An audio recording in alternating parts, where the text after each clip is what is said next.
So today the Vice President of Crustbuster is coming out and he's going to show us the drill. And coming with him is one of the sales reps for Crustbuster and then another dealer that just started selling Crustbuster, and he also sells a bunch of other equipment. Hey, welcome guys. Jerry Caffe here from LWJ Implement Weston Springs.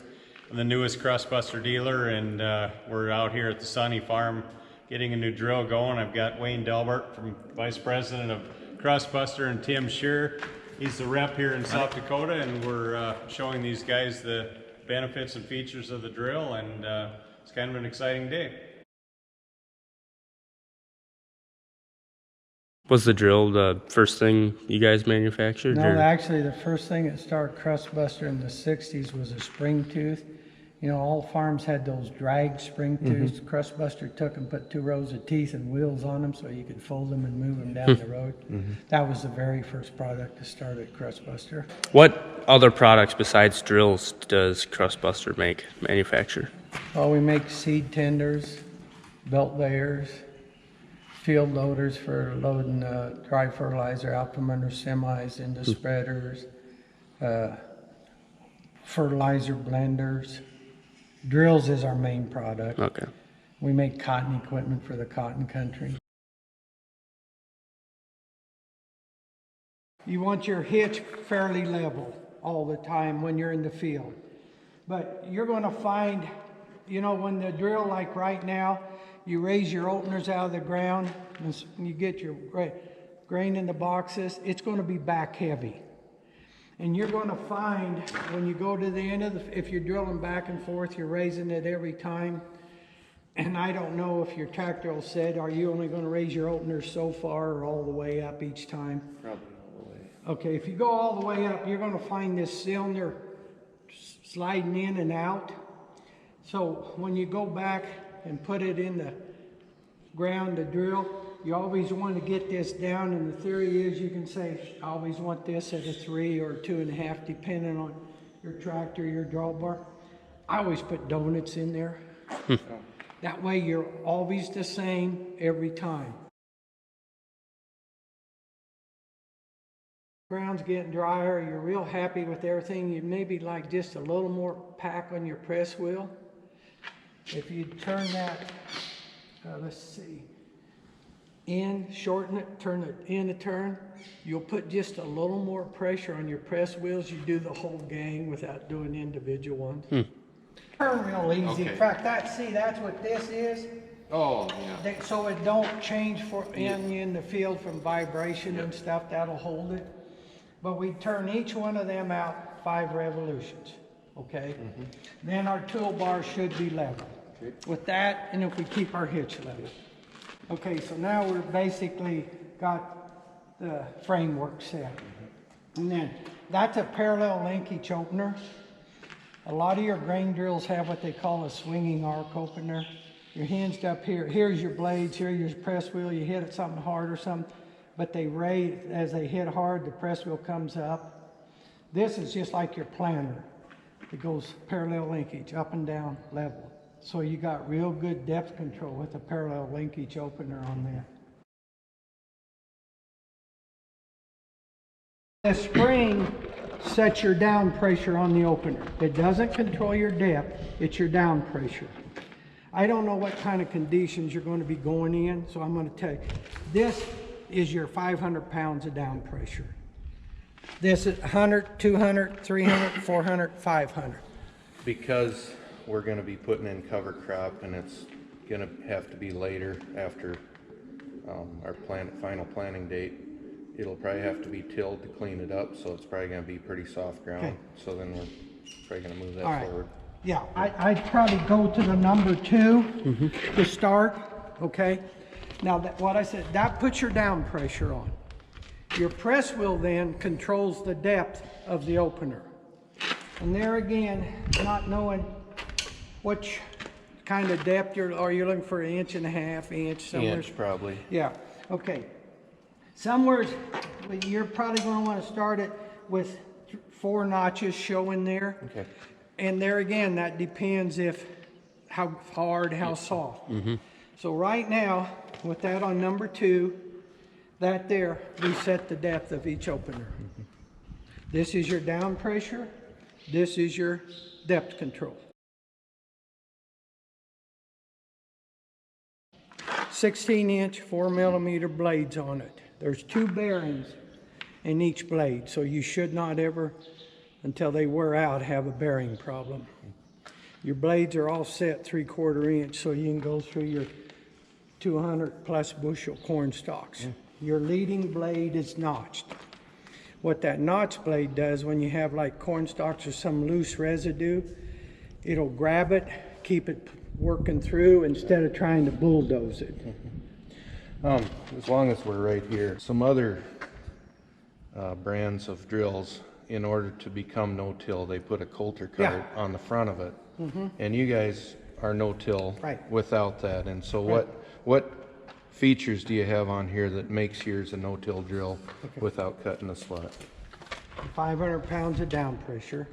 What I don't care in when you talk about no-till, I don't care if it's a coulter in front of it, you know, your John Deere, it uses a big 1-inch blade and stuff. Mostly it's how much down pressure you have to force a coulter or a blade in the ground. So we have 500 pounds of down pressure, and then the no-till, that notch blade really helps you, because generally in no-till you have trash. And you have a way bigger, heavier blade on there than some of these double disc 4mm and 2 bearings, which eliminate it. The other thing that, with just an opener like that, with a coulter in front of it, you're not really no-tilling, you're working the ground, then you're drilling it. A 30-foot, another brand of no-till drill with a coulter in front of it takes about 200 horsepower front wheel assist to pull it. They pull hard. Depending on your ground, your conditions, you can pull this 30-foot with from 130 to 150, 60 horsepower. Oh, that's good. Now we've got the opener set. And like I said, we've got a starting point. You can't say they'll work every time. It depends on your ground condition. So the next thing then you'd want to set is your seed rate. There's a chart in here for soybean. A seed chart is only a starting place, because the size on beans, the size of the bean, how big can change your rate.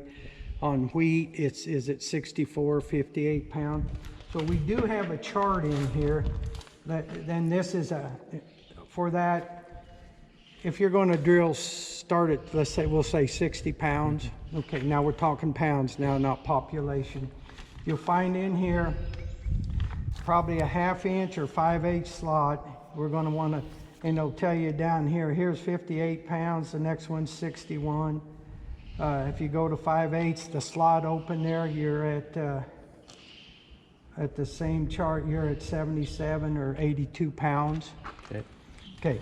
Now, so we've picked a sprocket, and this tells you what sprockets to put on it. You get that by your sprocket box, which changes the speed of your shaft. You have 8 different settings. And the width of the slot, that's your 2 different seed rates. And to change this, you got to disengage it, and then you pull this up, and you go to whatever setting it says in the book, like 16, 17. Then you got to re-engage it. When you are planting, as you raise your toolbar, this little cylinder back here, that disengages your clutch, so it stops seeding. If you take by the speed of the shaft, which is adjusted here, and can also, you may, if you're going from a real low rate to a high rate, you might have to interchange a couple sprockets. Most of it will be done with your sprocket box and setting the width of this shaft. And that's what you call the wobble slot. Yeah, we call that's our wobble slot, feed cup wobble slot. But the width of this, here's a cutaway of it, so if you want to get a better view of it, here's like a 1/2 inch, and then you go to 5/8, and it's always constantly turning, always allowing one seed to go through there and come out here one at a time. so now we got to adjust then the width of the shaft. Okay, and there we have to go, we'll go around back and we'll go to the metal. We're set on a 1/2 inch. See that? That's just a hair, I'm sorry, yeah, a quarter. Now, this is where you want it like this when you're setting the width of the slot. See this other one over here? When you're planting, you want this locked. See this little ear? Locked in this position. Because that has a little arm that sets in the side of the wobble slot, and if you let it set at the 1/2 or 3/4, it's going to be wearing the whole time, and over time you eventually could change what the rate you're seeing. So you have to put it in a locked position when you're planting. But you're going to set it, and until you change something, you're not going to do that again anyway. Okay, so we're going to want to open that. Now, you see how he's going to open that. Now that's a magnet to hold that on so that cannot open or close when you're planting. And it's a good magnet. Here. You got to pull this. There you go. Okay, now we'll start turning that. Am I going right? Yep. Do you see it moving? Yep. And then see the slot, the wobble slot coming out of the side of the feed cup here? Yep. As he's getting open? You're at 3/8 now. Yeah. Yeah, see, that has to move a lot, and you don't move that very much. That's that way you can make fine adjustments. Yeah, and see, okay, right, okay, what are we No, shooting? you're right there, 1/2 inch. just a little, just, you're fine. Okay. Now, see, especially not so much in soybeans, but if it's alfalfa or millet or something like that, let's say you're coming back there and you just think it's just a little bit, you can actually turn that back a turn or two and just shut that down. Just, you can get a real nice. Now,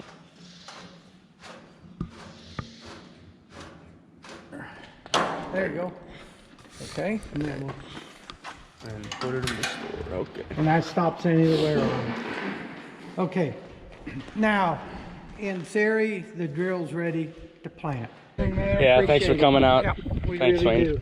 Thanks for buying a Thanks, drill Tim. too, you guys. Yeah. You're going to be happy with it, and it's going to do you a good job. Yep. It honestly is. It's a really, really good drill. I'm pretty excited about it. So I hope you enjoyed this video. The link to LJJ will be in the bottom. He sells a lot of equipment, like I was saying earlier. He sold us this Crustbuster, and he's got new and used stuff on his lot. And special thanks to Wayne and Tim for coming out today and explaining to us how to set up the drill. It was a fun time, and I think we're gonna go plant now. Thanks for watching.